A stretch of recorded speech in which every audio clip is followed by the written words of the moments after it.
Assalamualaikum warahmatullahi wabarakatuh. Selamat pagi. Perkenalkan, nama saya Ageng Deni Saputra. Saya ucapkan selamat datang di podcast Kodim 1806 Teluk Bintuni.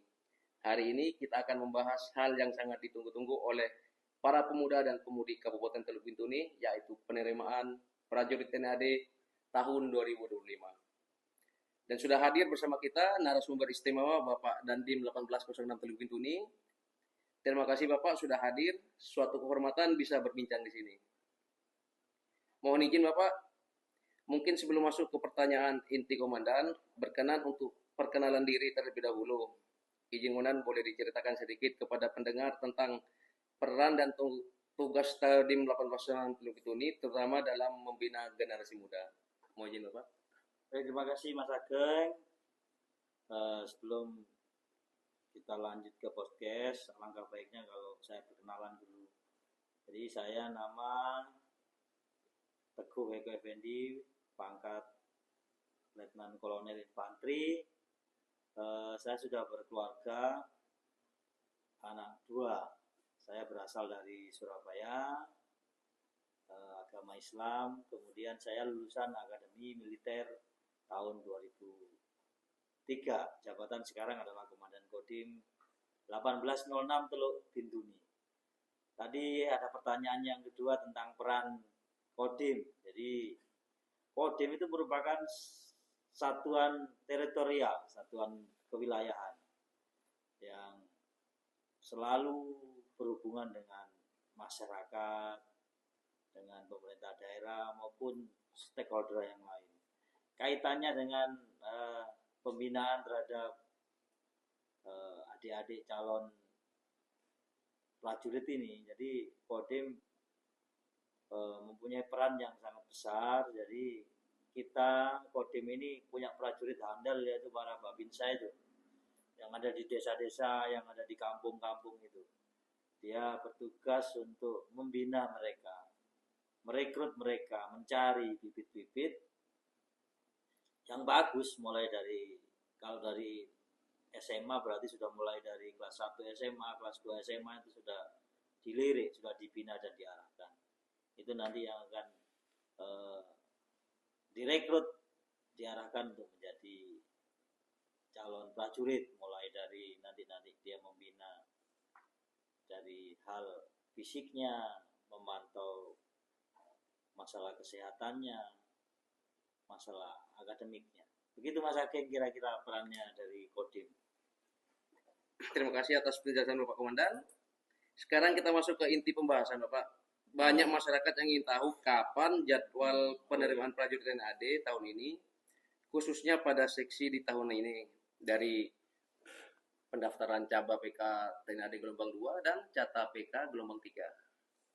Baik Mas Ageng, jadi di tahun ini tuh TNI Angkatan Darat membuka besar-besaran untuk penerimaan prajurit, dibuka seluas-luasnya di Indonesia ini. Jadi tadinya yang calon bintara Caba itu hanya 1 gelombang, ini juga 2 gelombang ini. Nanti kita yang buka ini akan yang gelombang kedua. Tamtama pun juga gitu, yang tadinya cuma 2 gelombang, tahun ini jadi 3 gelombang. Kemudian saya bacakan untuk yang jadwal ya, jadwal penerimaan Cata PK gelombang 3 tahun anggaran 2025. Daftar online mulai tanggal 11 September sampai 23 Oktober 2025. Kemudian untuk validasinya mulai tanggal 15 September sampai dengan 25 Oktober 2025. Kemudian untuk Bintara yang gelombang 2 yang saya sampaikan tadi, daftar online-nya mulai tanggal 11 September sampai dengan 9 Oktober 2025. Kemudian untuk validasi tanggal 15 September sampai 11 Oktober 2025. Demikian Mas Ageng jadwal pendaftaran yang sudah mulai dibuka, baik Tamtama maupun Bintara. Terima kasih Bapak untuk penjelasannya. Berikutnya Bapak, izin tentu banyak calon prajurit yang merasa gugup menghadapi seleksi. Hmm. Apa tips dari Bapak agar mereka siap secara fisik dan mental sehingga setelah masuk direkrut tidak kaget gitu Bapak? Baik. Jadi kalau tip dan trik dari saya nih, saya sudah tahun berapa saya tes itu tahun 2000, sudah 2020 25 tahun yang lalu. Nah, sampai ke sekarang ya memang awal-awal kita masuk itu ada gugup. Namun kita harus tipnya harus mengetahui dulu apa materi yang akan dites kan itu kan. Apa yang materi yang dites? Yang pertama mungkin ada dari administrasi, dicek dulu apa persyaratan administrasinya. Oh, lulus SMA nilainya berapa, umurnya berapa, itu dicek dulu. Kemudian yang kedua kesehatan. Nah, biar kita pada saat tes kesehatan merasa pede, sebelum tes kita check up dulu, medical check up mulai dari dari fisik, dari luar, dari dalam, dan gitu. Kemudian untuk tes fisik kemampuan fisik kesemaptaan. Di situ ada persyaratannya, lari berapa, berlatih, itu pull up minimal berapa. Dari situ dari berlatih dari jauh-jauh. Sit up nilainya harus dapat berapa latihan. Kemudian misalkan shuttle run ya juga begitu latihan kalau yang masalah fisik. Kemudian selanjutnya masalah mungkin ada tes nanti mental ideologi.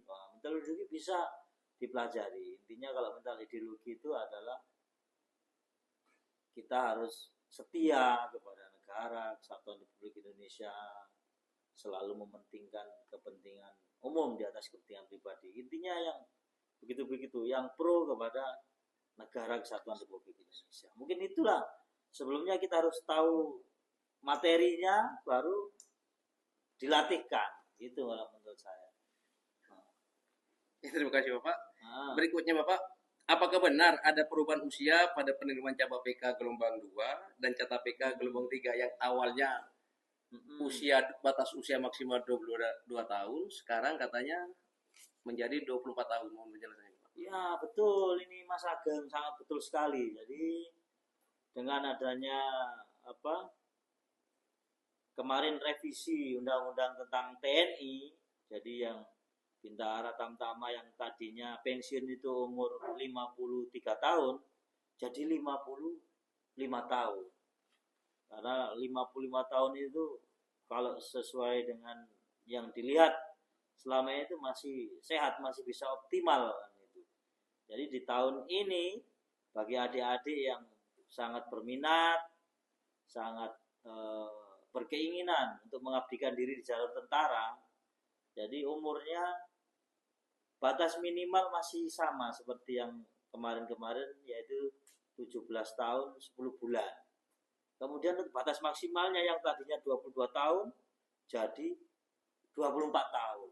Jadi yang tadinya sudah putus asa, saya gagal, sudah terakhir, umur sudah habis, nah ini masih bisa berkesempatan karena batas maksimalnya adalah 24 tahun. Begitu Mas Ageng ya. Siap Bapak Dandim, terima kasih. Berikutnya Bapak, terkait rekrutmen ini Pak, apakah ada tempat atau nomor HP yang bisa dihubungi untuk menyampaikan pengaduan segala bentuk? Oh ada, jadi ada nomor WhatsApp itu, nomor WhatsApp. Jadi perlu saya jelaskan dulu. Jadi rekrutmen TNI ini 100% gratis. Ya, gitu. Misalkan ada hal-hal yang di luar ada yang oknum-oknum yang mengiming-imingi memasukkan, meluluskan, nanti harus bayar dan lain-lainnya. Silakan dilaporkan atau ditarik iuran atau apa ya, silakan dilaporkan. Ini saya ada nomor yang bisa dihubungi apabila nanti ada komplain atau pengaduan, nanti bisa dicatat untuk yang pendengar podcast ini, yaitu 081 310 574. Nah, jadi apabila ada pengaduan terkait rekrutmen, silakan mengadu ke situ. Nanti akan ditanggapi dan akan ditelusuri, akan dikasih penjelasan, dan apabila ada penyimpangan, yang melaksanakan penyimpangan akan ditindak. Baik Bapak, terima kasih banyak Bapak atas waktu dan penjelasannya. Semoga informasi ini bisa bermanfaat dan memberi semangat baru bagi masyarakat, khususnya generasi muda yang ingin mengabdi melalui TNI AD. Ada satu lagi Mas Ageng, maaf saya potong, saya kelupaan. Jadi tahun ini memang istimewa dan khusus, membuka peluang yang sangat lebar, sangat luas untuk para pemuda untuk masuk jadi TNI Angkatan Darat. Yang tadi ada keringanan masalah batas maksimal umur, ini sudah tambah lagi tinggi badan. Ya. Iya, tinggi badan, saya lupa. Intinya itu juga yang bisa sampaikan. Jadi kalau yang kemarin-kemarin untuk Tamtama itu tinggi badannya 163, ini yang untuk Cata gelombang 3 ini diturunkan jadi 158 bisa masuk. Itu yang Tamtama, Namun untuk yang Bintara masih tetap, yaitu 163. Jadi minimal kalau yang Tamtama sekarang diturunkan jadi 158 cm, kemudian untuk yang Bintara masih tetap 163 cm. Begitu Mas Ageng ya informasi. Ya, terima kasih banyak atas waktunya Bapak.